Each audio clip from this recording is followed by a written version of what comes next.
That's why it's so painful when that person isn't texting you back, because it reminds you of being. Hey everyone, Cheryl here. Welcome back to my YouTube machine. This week we're talking about the reason why we have dating drama and relationship issues in the first place. Now, this is really, really helpful to understand. And I know I've talked about, like, for example, last week we talked about these 6 dating drama archetypes. What we're going to do this week is talk about the 2 places those patterns start to take hold. In other words, why is it we become misclingy? Why is it we become the lone wolf? What happens there? Last week I alluded to, I explained specifics with each type, with each archetype. I explained Miss Clingy can be caused by this, or Miss Lone Wolf tends to happen when we've been through this. But I'm going to get really general this week, and this is a real zoom out instead of last week, which was a zoom in. So as we zoom out, we start to understand why it is some of us struggle in relationships and why some of us don't. There's 2 places that the dating drama originates, and they are as follows. Reason number 1, we replicate what we see in our family. So you know how animals tend to copy the elder of the species. So if you've ever raised a dog or a cat, or a puppy or a kitten, or any other small animal, you know, baby horse, unicorn, iguana, whatever it might be, when you raise a small animal, what you'll find is they look to the elder of their species to figure out how to do things. So a kitten will look at an older cat, he'll be like, how do we cat? Oh, I see, we pounce on things and we catch them.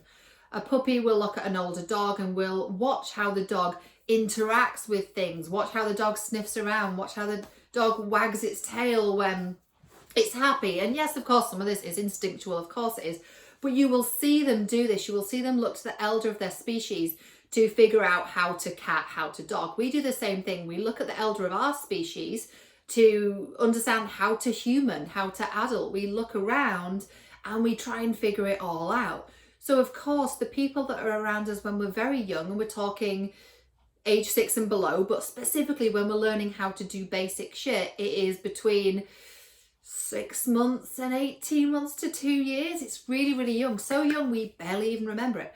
But what happens at that age, particularly 6 and below, is that we are in a very subconscious state. It's a theta brainwave, right?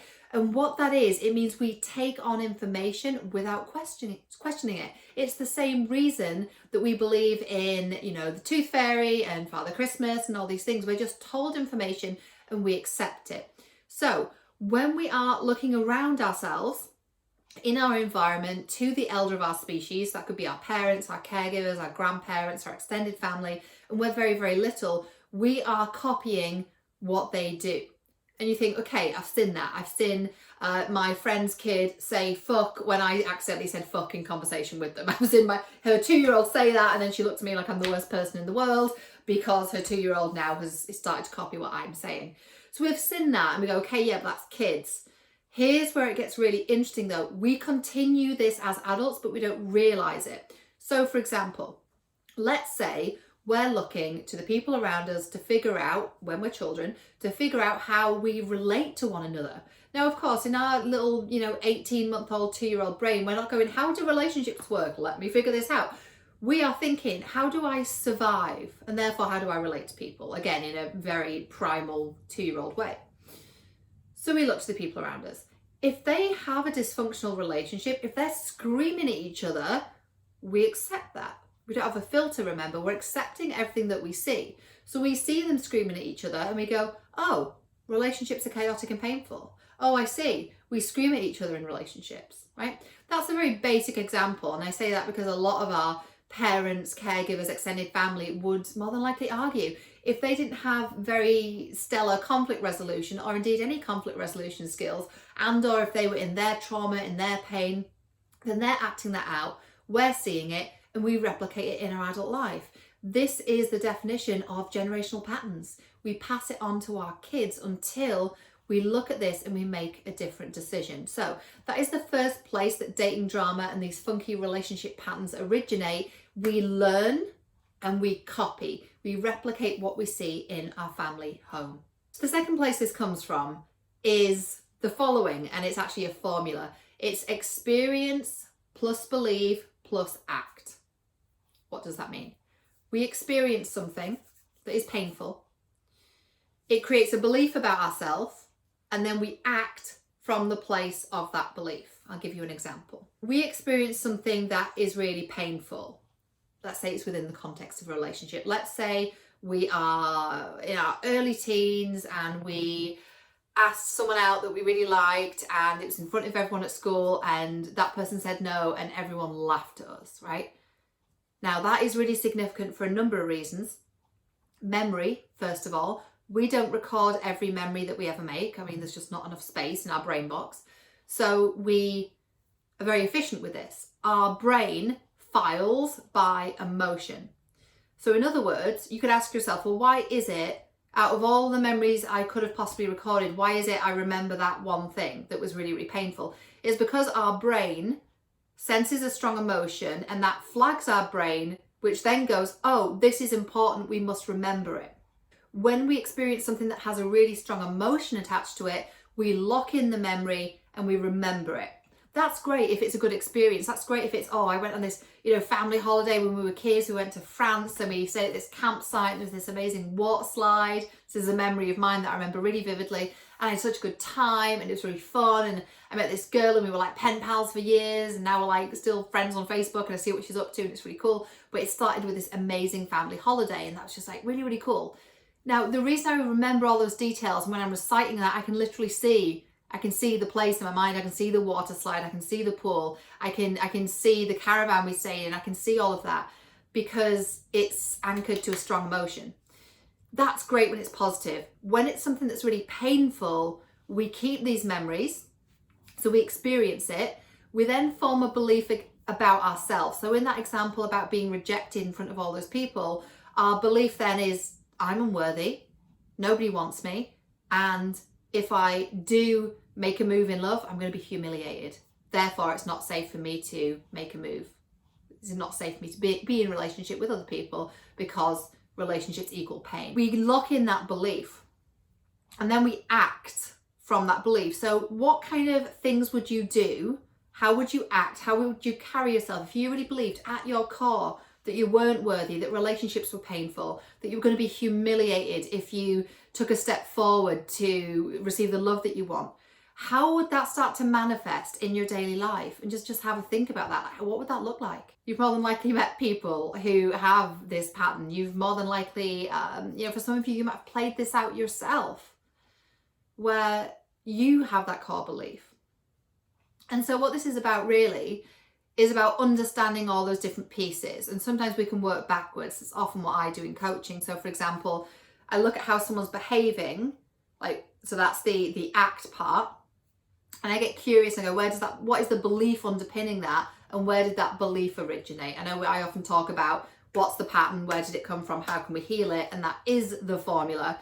And also looking at the behavior, I get really curious and go, where did that come from? Because we're not born with dating drama. We're not born with the inability to connect with other people. It's natural that we learn how to connect with other people, but we're not born with this innate fear of being loved. In fact, quite the opposite. As babies, we have no qualms with crying and letting people know what it is we need because our survival depends on it. Also, if you have received a trauma when you were very, very little, and that's really what I mean by experience, believe, act, the experience is usually one that's very painful. Now, it could be something, like I said, that's very, very humiliating. It could even be a small thing that someone said, but it just really stayed with you and really affected you.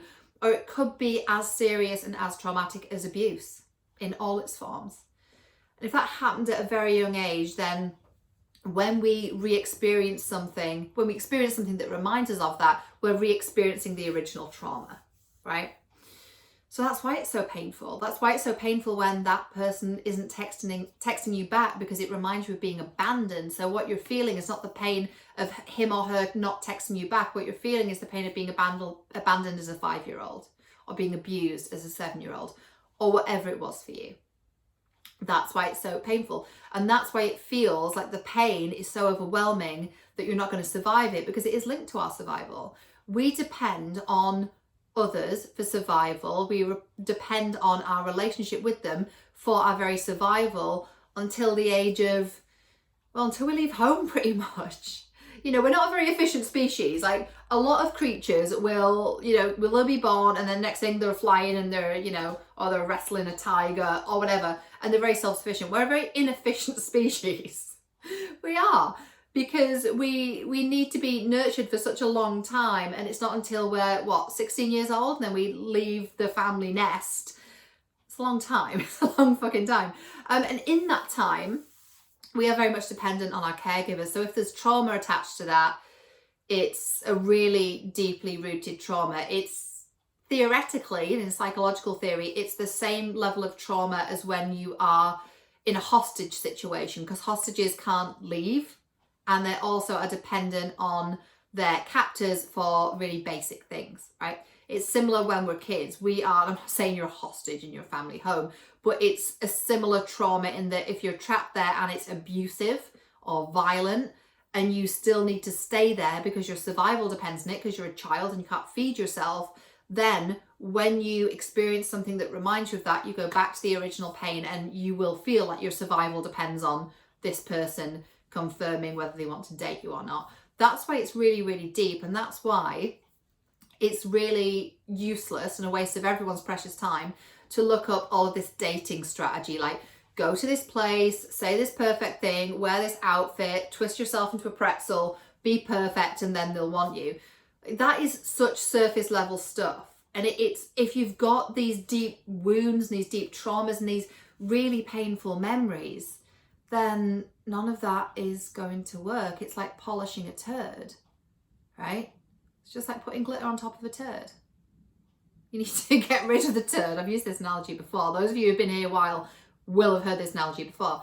But you need to get rid of the turd.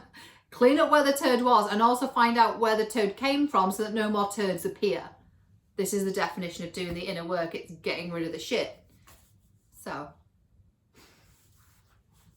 I hope that was helpful.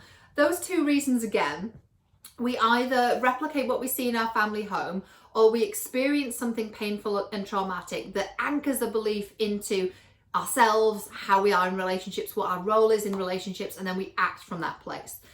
I know I've finished the video, but just an extra example of that.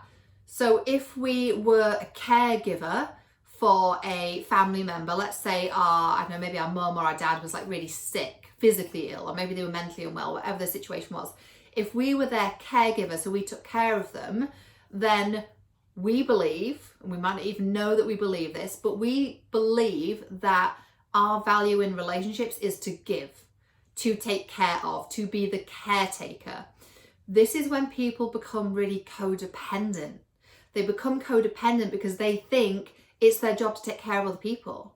And they also base a lot of worth and associate receiving love with taking care of others, because they have to take care of their sick mom or their sick dad, which, by the way, is no one's fault if someone's ill. Like it's no, this is not a blame thing. None of this is a blame thing, but it's about that awareness of, oh, well, if you went through that, you more than likely associated receiving love from your primary caregiver, your mum, dad, guardian, adopted parents. You associated receiving love with you having to give to them. And that, while it might have been innocent at the time, or maybe it was really codependent at the time, but whichever way, that's going to manifest in this really icky dynamic as adults of feeling like you've got to give everything to someone in order to receive love. And I know that last one is really going to resonate with a lot of you. So I really hope that was helpful. Let me know what your key takeaway was in the comments below. By takeaway, I don't mean pizza, Chinese food, Indian food, all of which are delicious. I just had dinner, so I don't know why I'm talking about food, but I do like to eat.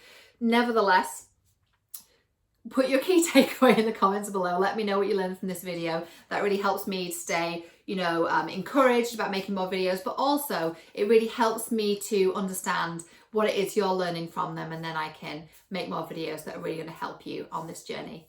Thank you for watching, and I'll see you next week.